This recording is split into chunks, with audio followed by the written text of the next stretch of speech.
Welcome back to a weekly Q&A. Each week inside the Attachment Recovery Gym, our members get the opportunity to ask me anything they want. And I love to take one of those questions and to bring it here and share it with you. So this week's question: I have an anxious attachment and I like a dismissive avoidant. Whenever I attempt to cut him off and go no contact, it's always me that breaks it. Okay, so in this situation, someone has decided that it's not helpful moving forward, maybe based on that anxious avoidant trap. I'm not sure. However, you with the anxious attachment really struggle to go no contact. And I'm so happy that we're having this conversation, because as someone who you probably know very much relates to that anxious attachment, there have been times in my life where I have attempted to go no contact and it has felt and been impossible. So there's a few things to understand here. Someone with an anxious attachment, they put their happiness, their needs into the hands of someone else.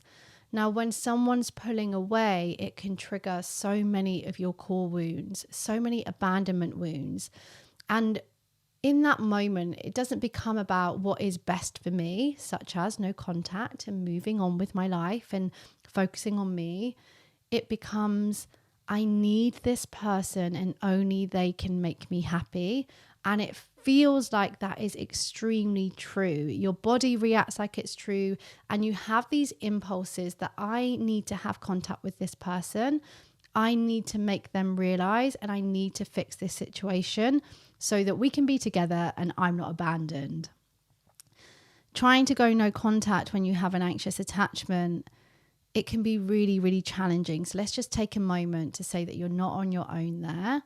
I don't actually think it's the end of the world if every now and then you break it because it was too much for your body. There's a stage early on in our healing where it can just feel like it's like we're bursting out of our bodies. If in that moment you break the no contact and then afterwards you regret it, you can get back on track. I'm not saying to just decide, or Carly says, break the no contact. I'm just saying it's not the end of the world if it happens, if you then reconnect with what is best for you and get back on track with the no contact. That's absolutely fine if that happens.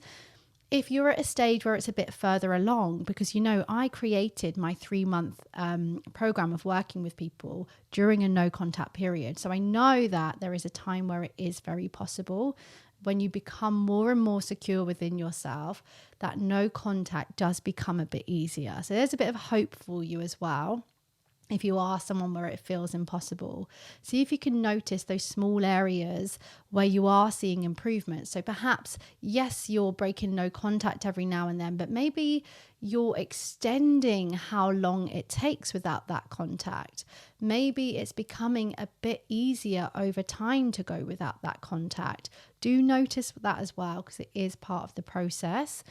It's very true, especially with anxious attachment, that your whole body, everything in your body needs to believe that this can never happen, and then you can move on. I have a client, and I can relate to this as well, who tends to find that she actually is, and a lot of people won't agree with this, but for this client, she actually is able to move on if she knows that the person that she's like has met someone new.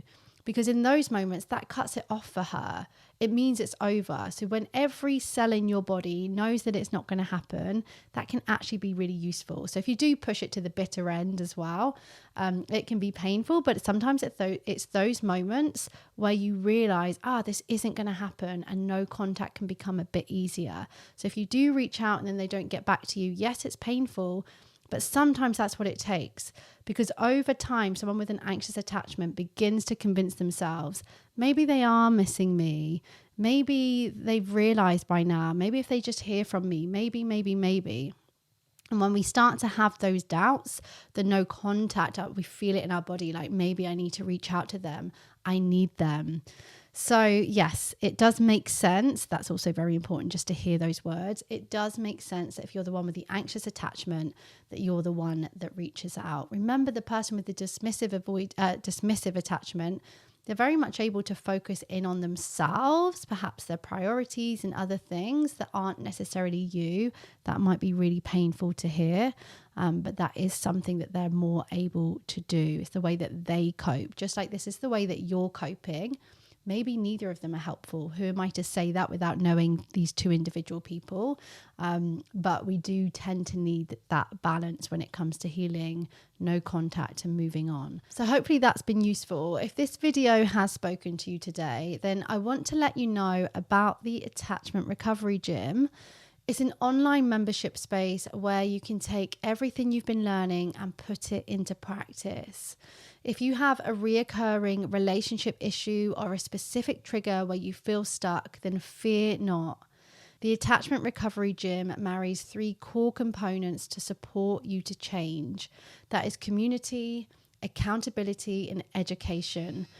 When you become a member today, you get immediate access to a library of resources and a schedule of classes that strengthens your secure self, just like you were working on your physical health, which is something that I believe is so important when it comes to recovering from attachment difficulties.